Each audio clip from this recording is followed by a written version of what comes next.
जो है वो गवर्नर चेंज हो चुके हैं, है ना, नए गवर्नर आ चुके हैं, एक लेफ्टिनेंट जनरल रिटायर्ड है, वो मिलिट्री बैकग्राउंड से हैं। तो बहुत कुछ जो है वो एक तरह से इलेक्टोरल पॉलिटिक्स में हमें बिहार के केस में जो है वो देखने को मिल रहा है। तो considering this, Bihar assembly elections जो है वो काफी ज्यादा इंपॉर्टेंट हो जाता है। उस बिहार असेंबली इलेक्शंस के बाद, जैसे पिछली बार आपसे क्वेश्चन पूछा गया था कि कैसे दिल्ली असेंबली इलेक्शंस के बाद ऑपोजिशन का क्या जो है वो रुख रहेगा, है ना, ऑपोजिशन या कोलिशन पॉलिटिक्स का क्या रुख रहेगा, सिमिलरली इस प्रकार भी इस बार भी बिहार असेंबली इलेक्शंस के बाद कई सारे क्वेश्चंस जो है वो उठ सकते हैं वुमेन से रिलेटेड। हमने देखा कि वोटर परसेंटेज जो टर्नआउट था, वोटर टर्नआउट परसेंटेज बहुत ज्यादा था, वेरी हाई था, है ना। उसके अलावा जो है वो थोड़ा सा हमें क्रिमिनलाइजेशन का भी जो है वो झलक दिखा कहीं कहीं, है ना। इन सारे सेक्टर्स के ऊपर हम एक होलिस्टिक डिस्कशन करेंगे इस करंट 365 मॉड्यूल में जो हम लोग कंटिन्यू कर रहे हैं। और एक बार जब ये हमारा आज का टॉपिक समाप्त हो जाएगा, तो हम लोग आज जो सेकंड टॉपिक ले रहे हैं वो भी बिहार से ही ले रहे हैं। और बिहार में अभी हम लोग देख रहे हैं कि डिजिटल क्रांति जो है वो एक प्रकार से शुरू हुई है। और इस डिजिटल क्रांति में बिहार को एक तरह से एआई और डेटा हब जो है वो बनाने की बात की जा रही है। तो हम लोग ये देखेंगे कि ई गवर्नेंस के लिए बिहार सरकार जो है वो क्या क्या कर रही है इस बार। जो ये दोनों टॉपिक में से एटलीस्ट एक टॉपिक, एटलीस्ट मुझे लगता है कि बिहार असेंबली इलेक्शन से रिलेटेड जो एक टॉपिक है वो आना चाहिए। और ई गवर्नेंस वाला जो आपका आज का सेशन रहेगा उसका इस्तेमाल आप कई सारे आंसर्स में कर सकते हैं, नॉट स्पेसिफिकली ई गवर्नेंस में। यदि वो पूछा जाए तब आप उसका इस्तेमाल, माइग्रेशन से रिलेटेड क्वेश्चन पूछा जा रहा है तो उसमें भी आप जो है वो सर्विस डिलीवरी मैकेनिज्म के रूप में कर सकते हैं या सोशल जस्टिस के रूप में कर सकते हैं। आप उसका इस्तेमाल अपने एसे में कर सकते हैं, है ना। तो कहीं भी साइंस एंड टेक में यदि आपसे पूछा जाए कि साइंस एंड टेक का इस्तेमाल करके कैसे ई और जो है वो ई गवर्नेंस किया जा रहा है, तो आप उसमें भी उसका इस्तेमाल कर सकते हैं। तो ये दो टॉपिक जो है वो हमारे लिए इंपॉर्टेंट है आज के लिए। तो आज हम ये दोनों टॉपिक जो है वो हम लोग देखेंगे। आप लोग को पता है कि हम लोग जो है वो 75 डायरेक्ट, है ना, ये टॉपिक्स जो है वो हम लोग एक तरह से कवर कर रहे हैं 471st बीपीएससी मेंस, जिसमें हम लोग लगभग जो है वो 15 से 17 टॉपिक्स कवर कर चुके हैं, इंक्लूडिंग हमारा जो है वो, है ना, budget as well as economic survey. और हम लोगों ने पॉलिटी के ऑलमोस्ट जो है वो लगभग सारे एस्पेक्ट्स पे जो है वो टॉपिक कवर कर लिए, कवरिंग फ्रॉम द बीबी जी राम जी to Shanti act and frog, सारा चीज जो सेंसस एंड डेलिमिटेशन, ये सब सारा हम लोग टॉपिक कवर कर चुके हैं और काफी हॉलिस्टिकली हमने इन सारे टॉपिक्स को कवर किया।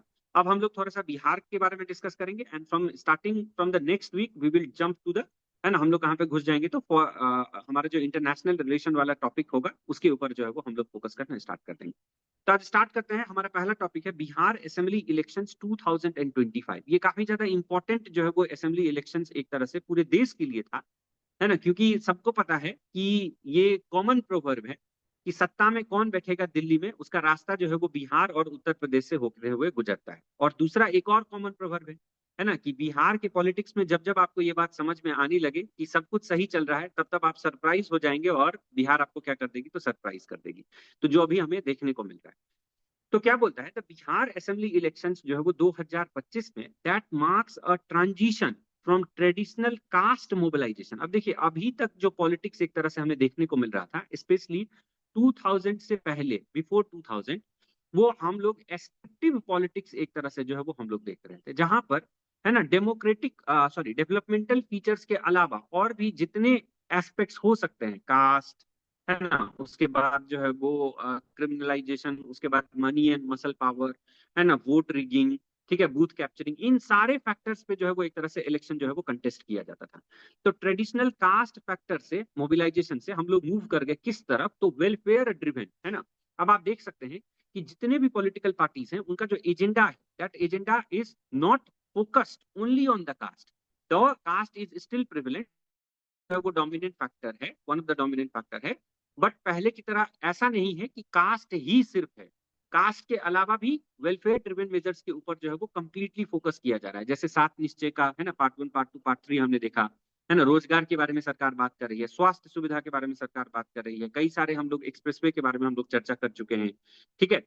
डिजिटल मिशन को प्रमोट करने के लिए हम लोग चर्चा कर चुके हैं, ठीक है। उसके अलावा टूरिज्म को प्रमोट करने के लिए, तो ये सब वेलफेयर ड्रिवन मेजर्स, है ना, एक जो है वो देखने को मिला है हमारे स्टेट में, जो ऐसे स्टेट में जो ट्रेडिशनली क्या था, that was mobilised by caste only, ठीक है, जिसमें कास्ट जो है वो एक डोमिनेंट फैक्टर देखने को मिल रहा था हमें। और उससे भी यदि ऊपर हम लोग उठे तो शायद ही एकमात्र स्टेट बिहार, या वन ऑफ द स्टेट जो है वो, फ्यू स्टेट्स में से वन ऑफ द स्टेट हमें बिहार देखने को मिला है जहां पे फुल फ्लेज फोकस किसके ऊपर है, बताइए ना, वुमेन के ऊपर है, ठीक है। इतना ज्यादा किसी भी असेंबली इलेक्शंस में किसी भी दूसरे राज्य में, एक या दो राज्य को यदि छोड़ दें, तो वुमेन के ऊपर फोकस जो है वो इतना ज्यादा नहीं किया गया। तो वुमेन सेंट्रिक इलेक्टोरल पॉलिटिक्स जो है वो हमें देखने को मिला है। तो ये काफी अच्छा स्टेटमेंट है, और ये स्टेटमेंट को आप लोग को क्वेश्चन के रूप में भी दिया जा सकता है, ठीक है, कि ये स्टेटमेंट दे दिया कि the Bihar assembly elections 2025 marks a transition from traditional caste mobilization towards welfare driven and women centric electoral politics, justify this statement या comment या analyze, critically analyze, इस टाइप से, ठीक है। तो इस स्टेटमेंट से रिलेटेड इसमें कई सारे कीवर्ड्स आप देख रहे हैं, जैसे ट्रेडिशनल कास्ट मोबिलाइजेशन, तो थोड़ा सा इसके बारे में चर्चा करना पड़ेगा हमें। वेलफेयर ड्रिवन, तो कैसे अब ये वेलफेयर की तरफ शिफ्ट कर रहा है, उसके बारे में चर्चा करना पड़ेगा हमें। वुमेन सेंट्रिक इलेक्टोरल पॉलिटिक्स, तो ये तीसरा कीवर्ड है हमारा, इसके बारे में हमें चर्चा करना पड़ेगा। और बिकॉज यहाँ पर यदि क्रिटिकली एनालाइज, कमेंट या जस्टिफाई, ये इस प्रकार का स्टेटमेंट यदि है हमारे पास, तो हमें उसके चैलेंजेस तो लिखने ही पड़ेंगे, और साथ ही साथ वे फॉरवर्ड जो है वो हमें क्रिटिसिज्म के रूप में चैलेंजेस एंड वे फॉरवर्ड दिखाना पड़ेगा। तो हम लोग देखते हैं कि इस कंटेंट में जो है वो हमारे पास क्या क्या है। सबसे पहले, Bihar assembly election 2025 stands as the watershed movement in state political history. You know what is the meaning of watershed, है ना। 67th में या 68th बीपीएससी में ये क्वेश्चन पूछा गया था कि चंपारण सत्याग्रह हिस्ट्री में is was the watershed movement in the history of India, है ना। जस्टिफाई या कमेंट या एनालाइज। वाटरशेड मतलब क्या होता है कि उसने एक लाइन क्रिएट कर दिया जो पहले और बाद में क्लियर डेमोक्रेशन सोसाइटी में दिखा दे, उसको हम लोग बोलते हैं वाटरशेड।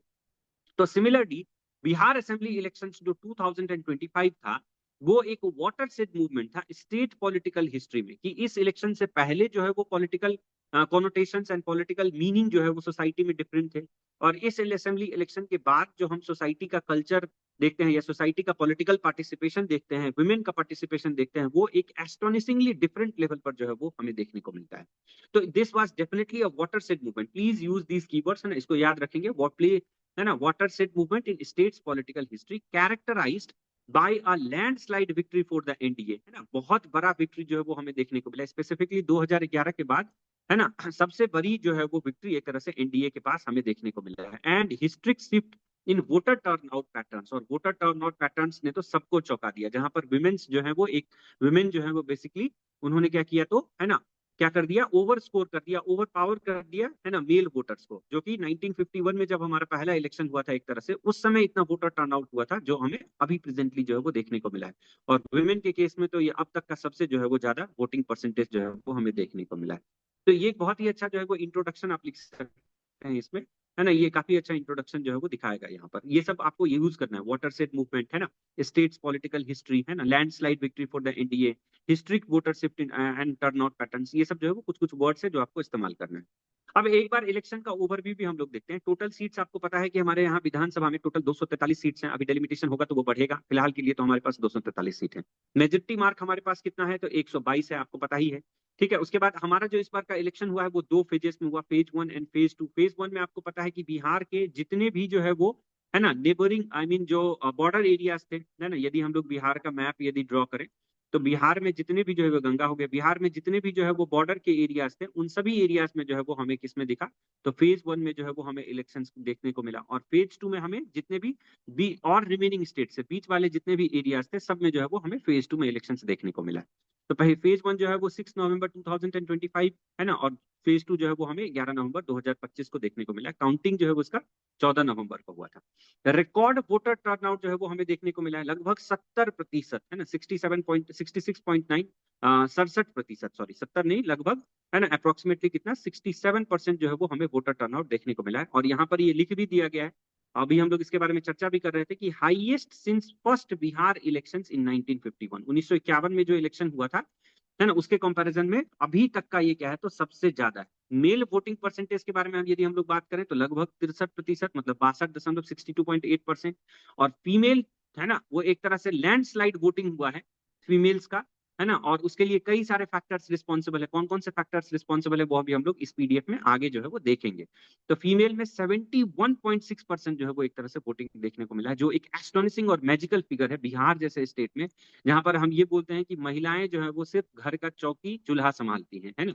तो उन्होंने दिखाया, है ना, उन्होंने एक तरह से ये जस्टिफाई कर दिया कि they are not only the, है ना, ठीक है, कि वो हाउस होल्ड वर्क करने के लिए नहीं है, they can participate actively in the politics and they can, है ना, वो क्या कर सकती हैं, तो किसी भी जो है इलेक्शन का वो क्या कर सकती हैं, तो है ना, जो रुख है वो मोड़ सकती है, ठीक है।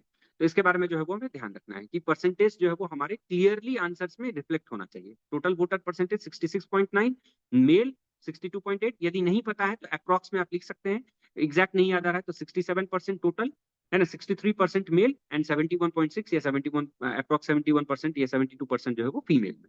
टोटल इलेक्टोरेट आपको पता है कि स्पेशल इंटेंसिव रिवीजन हुआ था, इसके बारे में हम लोग पढ़ चुके हैं ऑलरेडी। स्पेशल इंटेंसिव रिवीजन होने के बाद एडिशन और सब्सट्रैक्शन मतलब डिलीशन और एडिशन दोनों के बाद 7.45 करोड़ एलिजिबल वोटर्स जो है वो बिहार में थे। तो ये कुछ डेटा फैक्ट्स जो है वो हमें इलेक्शन के बारे में ध्यान रखने हैं।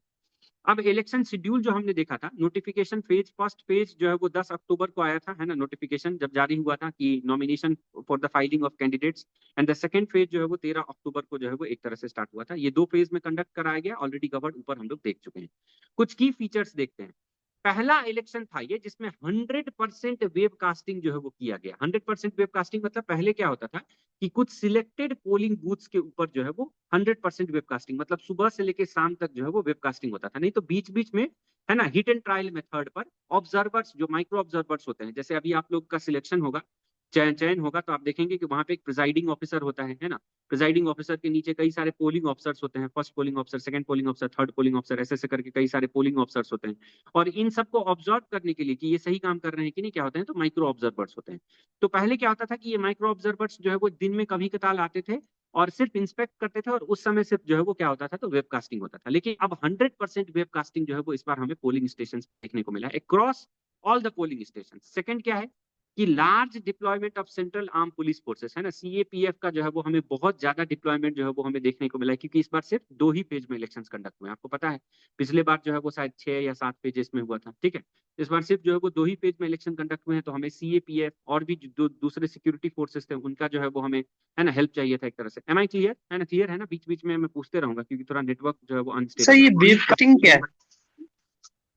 वेबकास्टिंग मतलब हो गया कि एक कंट्रोल रूम होता है, और 100% वेबकास्टिंग मतलब कि जितने भी पोलिंग स्टेशन हैं वो क्या कर रहे हैं, तो रिले कर रहे हैं डेटा ऑनलाइन, है ना, वहां से डायरेक्ट जो है वो वीडियो जो है वो रिले हो रहा है, उस कंट्रोल रूम में वो मॉनिटर हो रहा है। इसको हम लोग बोलते हैं वेबकास्टिंग, ठीक है। जैसे अंडरस्टूड। सपोज, हाँ, जैसे अभी हम लोग बात कर रहे हैं तो आप मेरा स्क्रीन देख पा रहे हैं, तो this is also a form of webcasting, ठीक है। तो ये इसी को हम लोग जो है वो वेबकास्टिंग बोलते हैं। तो over 1000 polling booths managed entirely by the women. अब देखिए ये पहली बार ऐसा हुआ है ना कि विमेन जो है वो वोटर्स में भी उन्होंने जो है वो एक तरह से आउटसोर्स मतलब ये कर दिया है ना, मेल्स को जो है वो पीछे छोड़ दिया। और विमेन का एक्टिव पार्टिसिपेशन जो है वो पोलिंग बूथ्स के ऊपर भी दिखा, जिसमें 1000 पोलिंग बूथ लगभग थे पूरे बिहार में, that was entirely managed by the women. तो ये दिखाता है कि कैसे वुमेन जो है वो एक्टिवली, है ना, वोटिंग या फिर इलेक्टोरल मैकेनिज्म जो है वो पार्टिसिपेट कर रही है। तो ये कुछ की फीचर्स जो हैं वो हमें ध्यान रखना है, क्योंकि यही जो है वो हमारे आंसर को यूनिक बनाएगा। ये सब यदि हम लोग लिखते हैं अपने आंसर में, तो थोड़ा सा जो एक कॉन्वेंशनल आंसर है या फिर जो एक नॉर्मल आंसर, एवरेज आंसर है, उससे हमें ऊपर जो है वो यही सब पॉइंट्स एक तरह से जो है वो लेकर जाते हैं, ठीक है। अब आगे बढ़ते हैं। मेजर पॉलिटिकल अलायंसेस हमें देखने को मिला, तो आपको पता ही है कि 2 मेजर पॉलिटिकल अलायंस जो है वो बिहार में इस वक्त हैं। एक एनडीए है, नेशनल डेमोक्रेटिक अलायंस बोलते हैं जिसको, दूसरा ग्रैंड अलायंस या महागठबंधन है, और तीसरा कोई कुछ और दूसरे डोमिनेंट पार्टीज जो है वो हमें देखने को मिला था, जैसे जनसुराज हो गए। पहली बार जो है वो जनसुराज कंटेस्ट कर रही थी कोई भी इलेक्शन, है ना, तो sorry I mean state legislative assembly के लेवल पर। और उसके बाद दूसरा जो है वो AIMIM थे। तो इस प्रकार से कुछ दूसरे पार्टीज भी जो थे। अब नेशनल डेमोक्रेटिक अलायंस में यू ऑलरेडी नो कि जनता दल यूनाइटेड और बीजेपी का जो है वो गठबंधन है ये। इसमें और कुछ मेजर पॉलिटिकल पार्टीज हैं, जैसे हम हो गया, है ना, हिंदुस्तानी अवानी मोर्चा, और दूसरे लोक जनशक्ति पार्टी हो गया। And this was led by basically Nitish Kumar, है ना, नीतीश कुमार जी के द्वारा जो है वो लेड था ये basically national democratic alliance. Second was the grand, है ना, अलायंस, जिसको हम लोग महागठबंधन बोलते हैं। इसमें बेसिकली 2 डोमिनेंट पॉलिटिकल पार्टीज थे, आरजेडी है ना, CPIM and Indian national Congress, ठीक है। And this was lead by the Tejashwi Yadav from the RJD, ठीक है, तेजस्वी यादव जी जो है वो इसको लीड कर रहे थे। तो ये कुछ मेजर पॉलिटिकल अलायंस है, इसके बारे में, है ना, हमें ध्यान रखना है, आपको पता है इसके बारे में। अब कुछ की इलेक्शन इश्यूज है जो हम लोग ऊपर डिस्कस कर रहे थे कि इस बार जो इलेक्शन है वो एक तरह से क्या था, तो वाटर सेड जो है वो इलेक्शन था हमारे बिहार के इलेक्टोरल इतिहास में। और वो एस्क्रिप्टिव पॉलिटिक्स है, now it has entirely shifted to the developmental politics. तो इस डेवलपमेंटल पॉलिटिक्स में किस किस इश्यूज पर जो है वो इस बार का इलेक्शन लड़ा गया और उसका क्या आउटकम हुआ, क्या वो सच में जो इलेक्शन इश्यूज थे वो सच में जो है वो एक तरह से, है ना, मतलब सक्सेसफुल दिखे कि नहीं दिखे, मतलब लोगों ने उन पॉइंट्स पे वोट किया कि नहीं किया, इसके बारे में जो है वो हम लोग एक तरह से एक एक करके एनालिसिस करेंगे। तो सबसे पहला जो पॉइंट है वो है अनएम्प्लॉयमेंट एंड माइग्रेशन। देखिए बिहार में अभी भी आपको पता है कि सबसे बड़ा समस्या जो है वो क्या है, तो माइग्रेशन का है, क्योंकि यहाँ पर, है ना, इंडस्ट्रीज नहीं है, मैन्युफैक्चरिंग सेक्टर्स जो है वो बहुत कम है। और जो एग्रीकल्चर सेक्टर है हमारा, प्राइमरी सेक्टर जिसको बोलते हैं, उसमें प्रचंड बेरोजगारी है, डिस्गाइज्ड अनएम्प्लॉयमेंट है। तो इससे इससे दूर बचने के लिए और भी कई सारे एवेन्यूज को सर्च करने के लिए लोग जो है वो यहाँ से क्या करते हैं, आउट माइग्रेट करते हैं अलग अलग स्टेट्स में, है ना। कुछ लोग जो है वो दूसरे कंट्रीज में भी चले जाते हैं, ठीक है। तो अनएम्प्लॉयमेंट एंड माइग्रेशन का जो है वो सबसे बड़ा मुद्दा था। तो high youth unemployment and labour migration from the Bihar, बहुत ही ज्यादा यूथ अनएम्प्लॉयमेंट जो है वो हमें देखने को मिल रहा है, और लेबर माइग्रेशन देखने को मिलता है बिहार से। तो आरजेडी बेसिकली इनका जो है वो हमेशा फोकस रहा किसके ऊपर, जॉब के ऊपर, है ना। पहले भी जब महागठबंधन की सरकार चल रही थी नीतीश कुमार जी के साथ, उस समय भी जो माननीय तेजस्वी यादव जी थे वो हमेशा बोल रहे थे कि हम जॉब जॉब को ऑग्यूमेंट करेंगे, और उन्होंने कई सारे जॉब्स दिए भी थे, है ना, ठीक है। तो RJD focused on 10 lakh jobs, 10 lakh job जो है वो इन्होंने वादा किया था 5 साल के अंदर हम लोग देंगे। इसके ऊपर बहुत ज्यादा क्वेश्चन मार्क भी उठा था। क्या क्वेश्चन मार्क उठा था कि अभी तक कुल मिलाकर 1951 से लेकर, आप इस डेटा फैक्ट्स को समझ सकते हैं, 1951 से लेकर 2025 तक की हम बात करें, तो कुल जो बिहार सरकार में जॉब है वो 23.7 लाख है, ठीक है।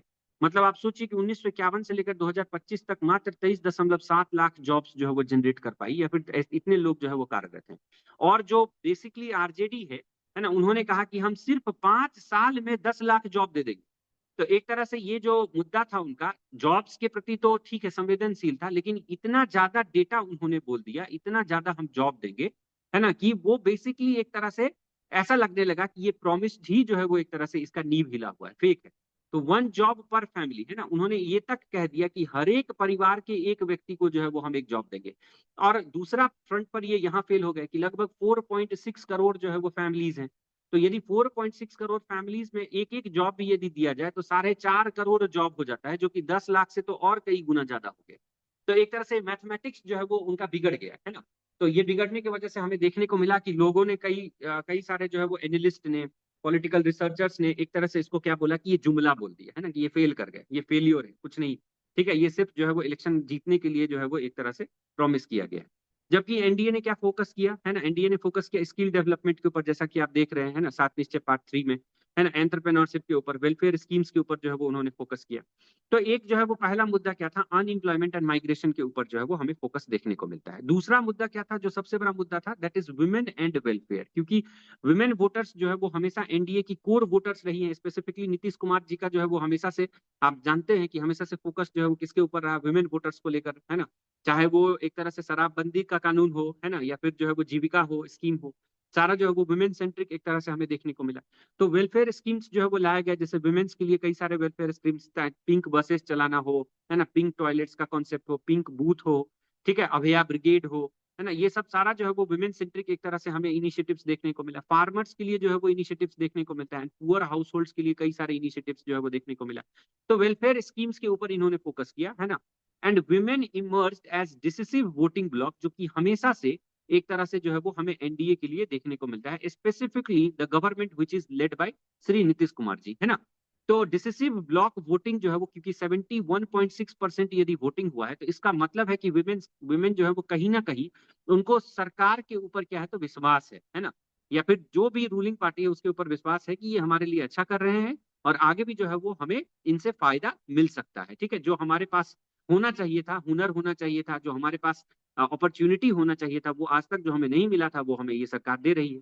और उसके ऊपर क्या था आप लोगों को पता ही है, ठीक है, तुरुप का इक्का जिसको हम लोग बोल सकते हैं, नहले पे दहला, दैट वाज व्हाट, मुख्यमंत्री महिला रोजगार योजना, ठीक है। अब इसका एंट्री होता है, इसी के ऊपर जो है वो काफी डिस्कशंस भी हुए कि इस प्रकार के स्कीम्स जो है वो जस्ट इलेक्शन से पहले ले आना, और इलेक्शन के समय, मतलब जब एमसीसी लागू है उस समय इसका सेकंड जो है वो किस्त इंस्टॉलमेंट जो है वो लोगों के खाते में जाना, ये कितना जस्टिफाइड है, इलेक्शन कमीशन इसके ऊपर कोई आवाज क्यों नहीं उठा रही है।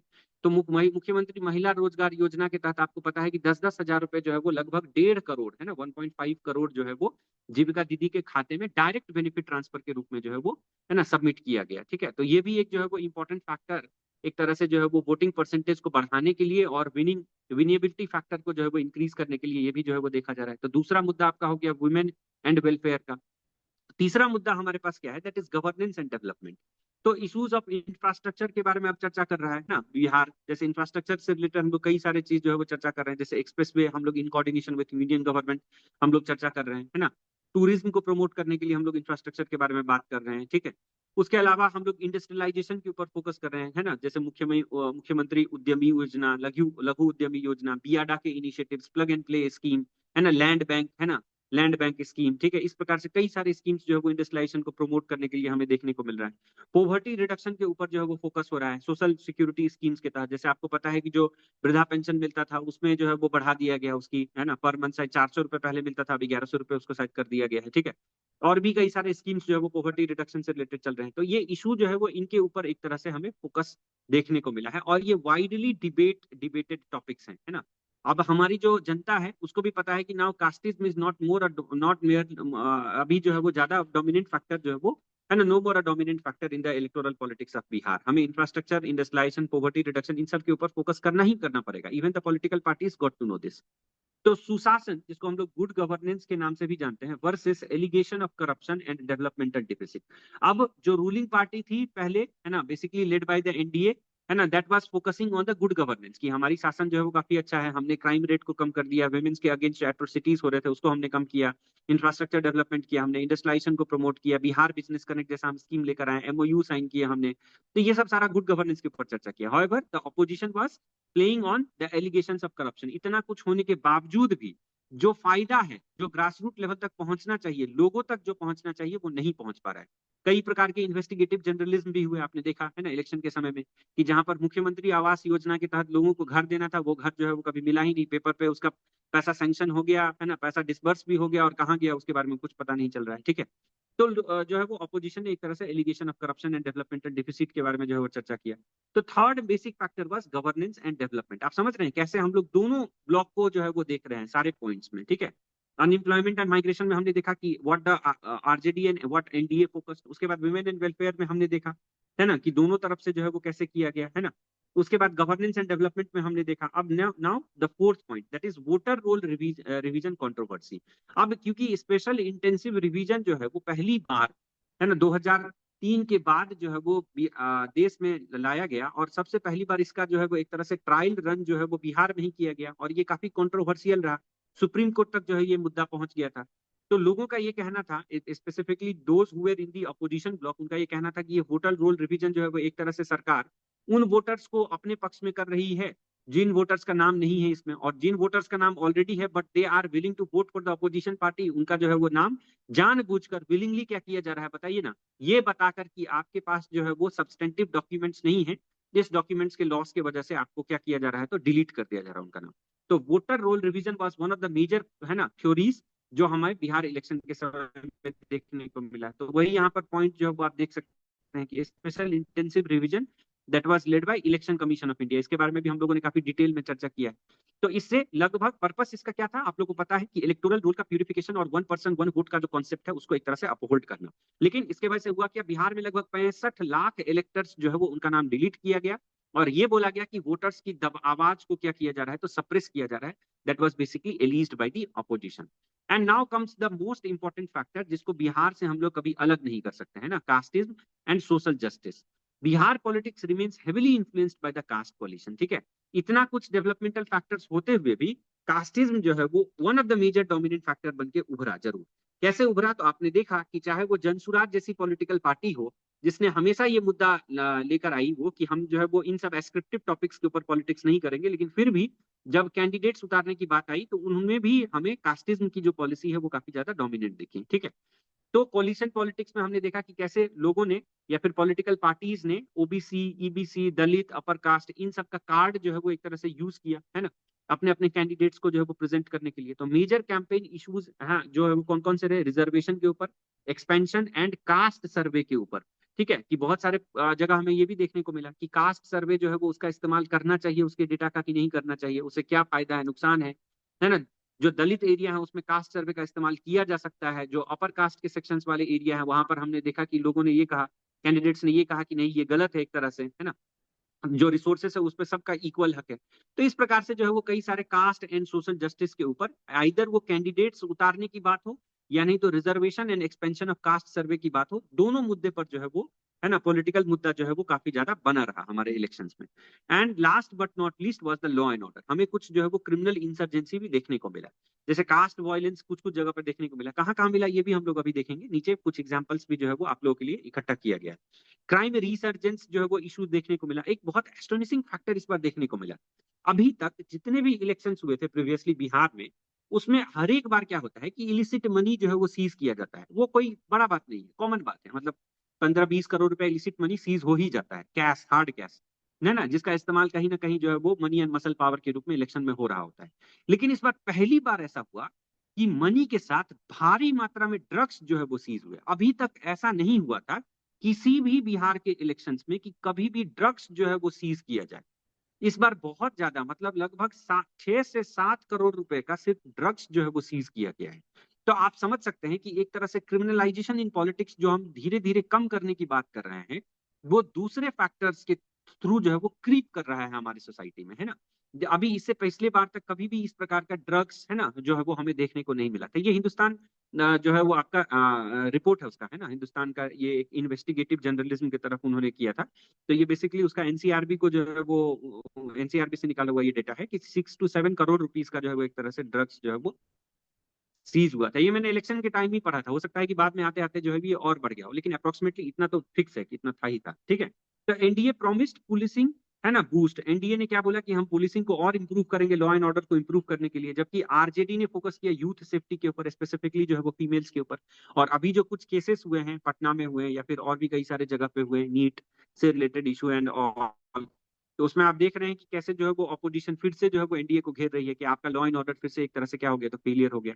आपने ये भी देखा कि एडीजी लॉ एंड ऑर्डर जो है वो एक तरह से, है ना, गुजर रहे हैं and he is walking on the, क्या बोलते हैं कि ओवरब्रिज के ऊपर वो वॉक कर रहे हैं और नीचे जो है वो कुछ बदमाश जो है वो स्कॉर्पियो से जो है वो गोली चला के बस निकल लिए, and ADG law and order is there, है ना, विद इन 100 मीटर्स। तो इस प्रकार से भी जो है वो पुलिस के ऊपर जो है वो फायरिंग होती है, एंड ऑपोजिशन ऑलवेज ये बहुत बताती है कि लॉ एंड ऑर्डर का इशू जो है वो अभी भी सॉल्व नहीं हुआ है। तो ये कुछ बेसिक 6-5 जो फैक्टर्स हैं जो आपको अच्छे से ध्यान रखना है, और इसके सब पॉइंट्स को भी जो है वो आपको ध्यान रखना है। Unemployment and migration, women and welfare, governance and development, voter roll revision controversy, and caste and social justice, and finally the law and order, ठीक है। आगे बढ़ते हैं। अब है role of caste in elections. अब इसको हम लोग तो अलग कर ही नहीं सकते हैं, ठीक है। तो सबसे पहले कास्ट बेस्ड वोटिंग पैटर्न जो है वो हमें देखने को मिलता है। ये आप लोग बहुत पहले से, जो लोग बीपीएससी की तैयारी पहले से करते आ रहे हैं, उनको पता है ना, कि हम लोग हमेशा जो है वो MY कोलिशन के बारे में बात करते हैं, that is Muslim and Yadav coalition. ये हमेशा से देखा जाता है कि जो एक पर्टिकुलर पार्टी है linked to the Rashtriya Janata दल, आरजेडी, ना, उनका स्ट्रॉन्ग सपोर्ट जो है वो MY वोटर्स के रूप में जो है वो देखा गया है ना। और कुछ पर्टिकुलर एरियाज में जो है वो काफी ज्यादा डोमिनेट देखते हैं, जैसे सीवान, मधेपुरा एंड गोपालगंज, ठीक है। जबकि दूसरे जो तबके के लोग हैं, जैसे अपर कास्ट जो है, उनका कंसोलिडेशन जो है वो एक तरह से लीडिंग पार्टी की तरफ जो है वो हमें देखने को मिलता है, झुकाव, है ना। और इन कंसोलिडेशन भोजपुर, बक्सर, है ना, मिथिलांचल के रीजन, इन सब में जो है वो बेसिकली देखने को मिलता है। जबकि कुर्मी कोयरी जो है वो एक अलग कास्ट को रिप्रेजेंट करते हैं, और इनका कोलिशन जो है वो फेमस है लव कुश कोलिशन के नाम पे, है ना। ये इंपॉर्टेंट रोल प्ले करते हैं बिहार इलेक्शंस में, क्योंकि basically majority of the voters जो है ना, मुस्लिम्स एंड यादव्स के बाद जो है वो कौन आते हैं, तो एक तरह से कोयरी एंड कुर्मी आते हैं। तो ये डिसिसिव रोल प्ले करते हैं, क्योंकि हमें क्लियर कट जो है वो एक तरह से पॉलिटिकल एनालिस्ट को ये इंडिकेशन रहता है कि मुस्लिम्स एंड यादव किसको वोट करेंगे, अपर कास्ट किसको वोट करेंगे। But the decisive factor goes to the third one, that is the Luv Kush coalition, है ना, कुर्मी कोयरी की, वो किधर वोट कर रहे हैं, उसके ऊपर जो है वो एक तरह से फोकस होता है। और यहीं पर आता है हमारे पूर्व मुख्यमंत्री जी नीतीश कुमार जी का रोल, है ना। उनको एक तरह से जो है वो मसीहा कहा जाता है ना, इस सेगमेंट ऑफ द सोसाइटी का। तो इन्होंने जेडीयू को हेल्प किया इनके वोट्स को कंसोलिडेट करने के लिए, और बेसिकली सेंट्रल बिहार में जो है वो इनके वोट्स को कंसोलिडेशन करके कैसे जो है वो जीत में तब्दील करने के लिए इनको एक तरह से हेल्प किया। अब दलित और महादलित के बारे में भी थोड़ा सा बात कर लेते हैं। तो जैसे पासवान कम्युनिटी है, that is mobilised by the लोक जनशक्ति पार्टी। तो आप देख पा रहे हैं होंगे इस प्रकार से कि अलग अलग पॉलिटिकल पार्टीज का अपना जो है एक वोट बैंक या वोट बेस जो है वो ऑलरेडी बना हुआ है, और बिहार में हम इसको अलग कर ही नहीं सकते हैं, ठीक है। दो, ये धीरे धीरे कम हो रहा है, ऐसा नहीं कि ये कम नहीं हो रहा है, बट इसके ऊपर फोकस जो है वो कभी भी हट नहीं सकता है, ये स्पॉटलाइट में हमेशा जो है वो रहता ही रहता है। तो नीतीश कुमार क्रिएटेड महादलित कैटेगरी, है ना, महादलित जिसको हम लोग एक्सट्रीमली बैकवर्ड क्लास के नाम से जानते हैं, to mobilise most marginalise Dalit community, है ना, मोस्ट मार्जिनलाइज दलित कम्युनिटी को मोबिलाइज करने के लिए। और आपको पता है कि एससीसीसी के बाद 65% तक जो है वो रिजर्वेशन को बढ़ा दिया गया था, एक्सक्लूडिंग है ना 10% ईडब्ल्यूएस रिजर्वेशन, जिसको बाद में ऑनरेबल सुप्रीम कोर्ट और हाई कोर्ट ने जो है वो स्ट्रक डाउन कर दिया था। तो ये भी जो है वो हमें कास्टिज्म का एक फैक्टर दिखता है, जहां पर दलित एंड महादलित मोबिलाइजेशन है ना कास्ट के लाइंस पर जो है वो हमें देखने को मिलता है। Now caste based candidate selection was also one of the important factor, जैसा कि हम लोग बात कर रहे थे ऊपर कि candidates are often nominated based on the dominant caste composition of the constituencies.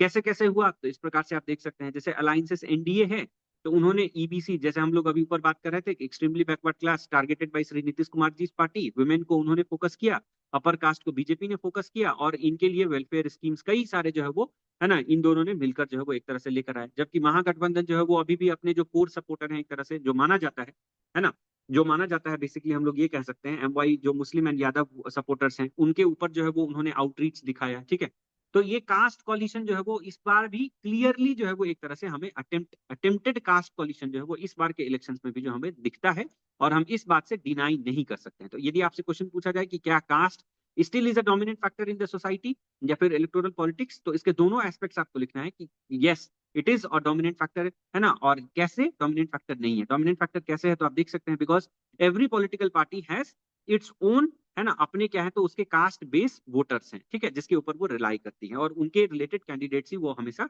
उतारते हैं।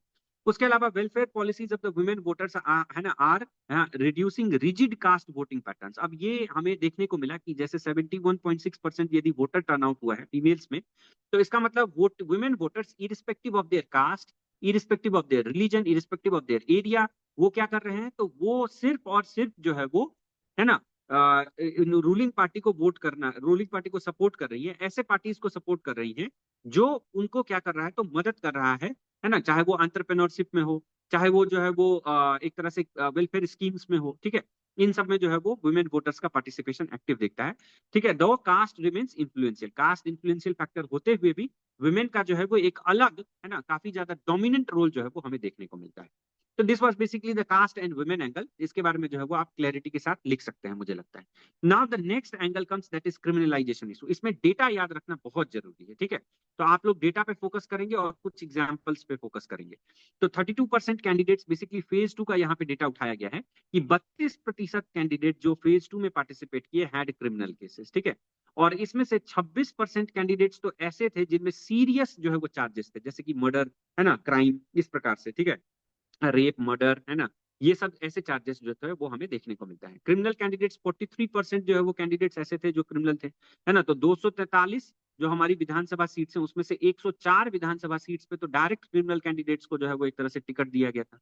परसेंटेज के हिसाब से देखें यदि पॉलिटिकल पार्टी का, तो एडीआर का रिपोर्ट हमारा बोलता है कि आरजेडी में 52%, जबकि बीजेपी में जो है वो 38% कैंडिडेट ऐसे थे जिनका कहीं ना कहीं क्रिमिनल जो है वो एक तरह से बैकग्राउंड रहा है। ठीक है, तो उसके बाद 122 सीटों पर जो है वो फेज 2 में जो है वो चुनाव होता है, और उसमें से 73 सीट्स जो है वो उनको रेड अलर्ट घोषित कर दिया गया था because due to this criminalisation issue, है ना। जो इलेक्शन कमीशन ऑफ इंडिया है उसने 73 सीटों को एक तरह से रेड अलर्ट कंप्लीटली घोषित किया हुआ था, और हाई सिक्योरिटी फोर्सेस जो है वो वहां पर तैनात किए गए थे, सो दैट कि any such criminal activities could be है ना उसको क्या किया जा सके, तो समय रहते हुए रोका जा सके। ठीक है, तो ये डेटा फैक्ट्स क्लियरली अपने टिप्स पर जो है वो याद कर लेना है, चाहे शॉर्ट में, लॉन्ग में, कहीं पे भी ये आपसे पूछा जा सकता है, और इसको हमें प्रेजेंट करना है। ये सब आपको क्या करेंगे, तो एज देंगे एक तरह से, है ना, करंट अफेयर्स में। और आगे बढ़ते हैं, मेजर इंसिडेंट्स कुछ कुछ हुए हैं, तो जैसे मोकामा में हमें देखने को मिला कि वायलेंस हुआ, है ना। मोकामा में एक स्पेसिफिक लीडर थे जिनका नाम था दुलार चंद यादव, इनको मार दिया गया, और एलिगेशन लगा कि जो वहां के है ना सिटिंग एमएलए हैं अनंत सिंह, उनके ऊपर जो है वो इसका एलिगेशन लगता है। नवंबर 5 को हम लोग देखते हैं कि आरजेडी के कॉन्वॉय पर जो है एक तरह से अटैक होता है, कहां पर, तो मुजफ्फरपुर में। ठीक है, और ये बताया जाता है कि ये एक स्पेसिफिक पॉलिटिकल पार्टी के द्वारा प्लान किया गया था। लगभग 1200 वॉयलेशंस जो है वो रिपोर्ट होते हैं, है ना, ये इस प्रकार के वॉयलेंट एक्टिविटीज के 1200 अप्रोक्सीमेटली वॉयलेशंस रिपोर्ट किए गए। इसमें 450 से अधिक अरेस्ट हुए, और 150 करोड़ रुपए जो है वो सीज किए गए, 150 करोड़ रुपीस जो है वो वर्थ एसेट्स जो है वो क्या किए गए, तो सीज किए गए। और जहां पर मैंने आपको बताया कि लगभग है ना 6 से 7 लाख रुपए, 7 करोड़ रुपए के तो सिर्फ ड्रग्स जो है वो सीज किए गए, और ये पहली बार ऐसा जो है वो हमें देखने को मिलता है। तो ये कुछ मेजर इंसिडेंट्स है, इसको आपको जो है वो क्लियरली याद रखना है। ठीक है, along with the data facts. ठीक है, कि कहाँ पे क्या हुआ, है ना, कितना डेटा है क्रिमिनलाइजेशन का, किस फेज में कितने क्रिमिनलाइजेशन का रिकॉर्ड हमें देखने को मिलता है, रेड अलर्ट कितने सीट्स के ऊपर जो है वो इलेक्शन कमीशन ने एक तरह से इशू किया हुआ था। तो ये सारी बातें जो है वो हमें ध्यान रखना है।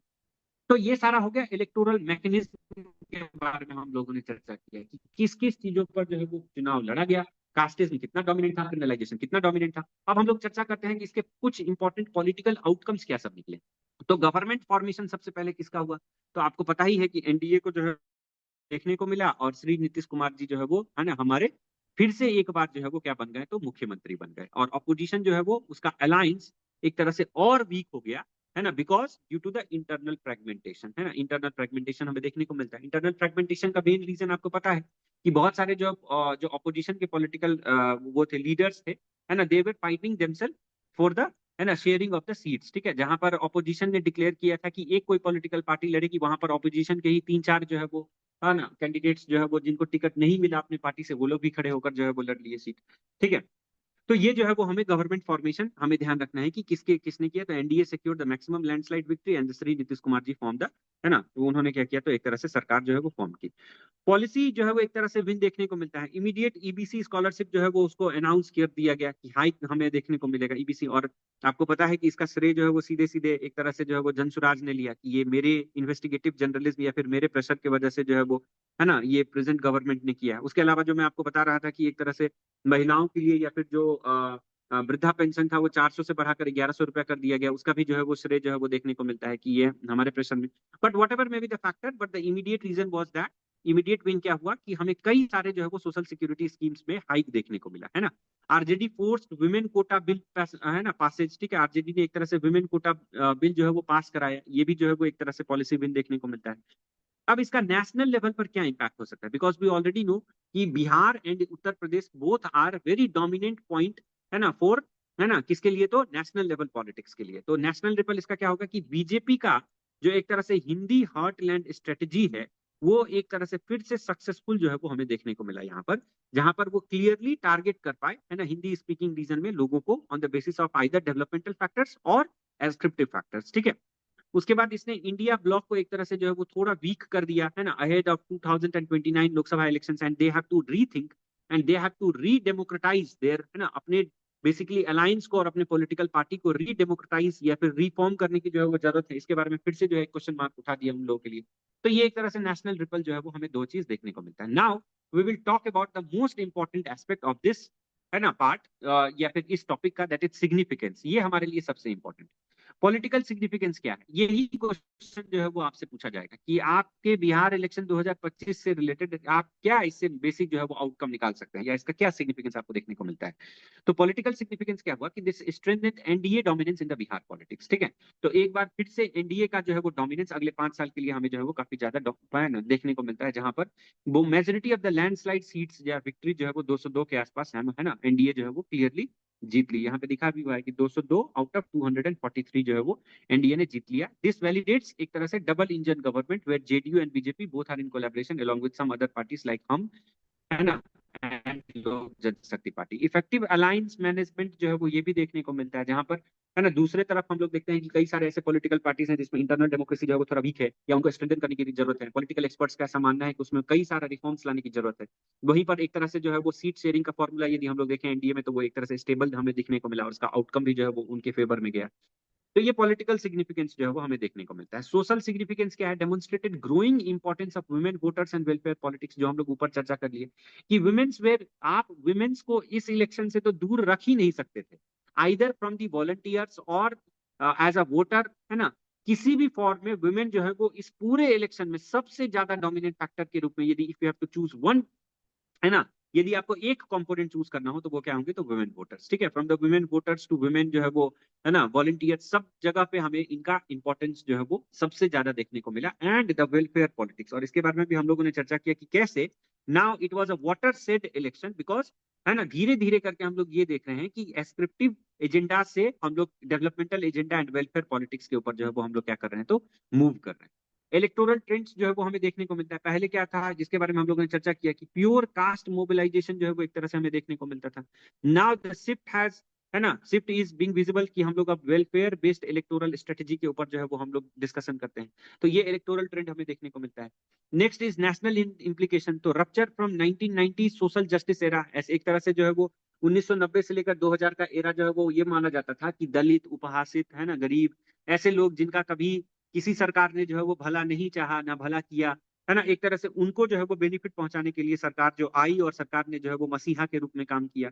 तो ये सोशल जस्टिस एरा से निकलकर हम लोग देखते हैं कि कैसे जो है वो फिर कास्टिज्म के ऊपर जो है वो इलेक्टोरल पॉलिटिक्स शिफ्ट होता है, और अब एक तरह से किसी एक सेगमेंट ऑफ द सोसाइटी में नहीं फायदा पहुंचाकर हम लोग broad developmental issues and welfare schemes के बारे में हम लोग चर्चा कर रहे हैं। जैसे हम लोगों ने देखा कि विमेन यदि है तो वो किसी भी कास्ट की हो ना, किसी भी सेगमेंट ऑफ द सोसाइटी की हो, किसी भी रीजन की हो, उन लोगों ने वेलफेयर के ऊपर जो है वो एक तरह से वोट किया। ठीक है, तो fragmented caste favours developmental narratives. अब यदि कई सारे कास्ट होंगे and they are all fragmented on the narrow lines, तो ऑब्वियसली जो एक मुद्दा उभर कर आएगा वो क्या होगा, तो डेवलपमेंटल नैरेटिव। और इसका एक और रीजन क्या है कि मोस्ट ऑफ द वोटर्स जो है वो अब धीरे धीरे आपको क्या दिख रहा है, तो यंग वोटर्स जो है वो पार्टिसिपेट कर रहे हैं, जिनको है ना एक तरह से क्या चाहिए बताइए ना, एम्प्लॉयमेंट चाहिए, जिनको एक तरह से क्या चाहिए, ठीक है, माइग्रेशन जो है उनको नहीं चाहिए, उनको अच्छा एजुकेशन चाहिए, है ना, बेटर हेल्थ कंडीशंस चाहिए।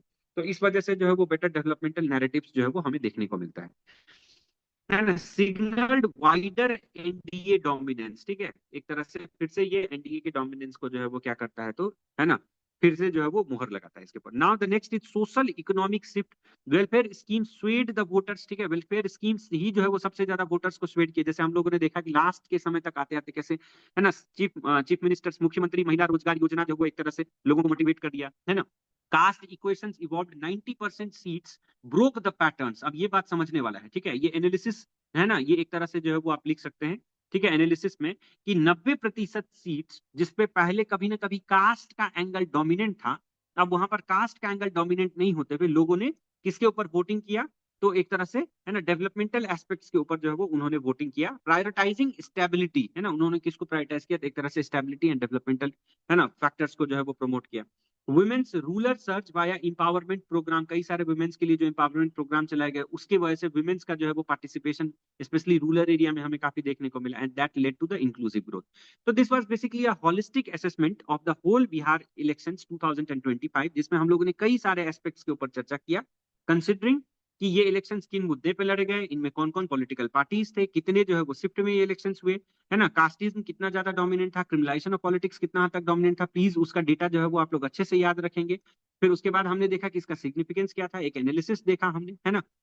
तो एक फाइनली हम लोग एक अच्छा सा कंक्लूजन देखते हैं। The Bihar assembly elections 2025 reflected the evolving nature of electoral politics, कि कैसे कैसे इलेक्टोरल पॉलिटिक्स जो है वो धीरे धीरे बढ़ रहा है ना, इवॉल्व कर रहा है from the ascriptive topics to the developmental agendas.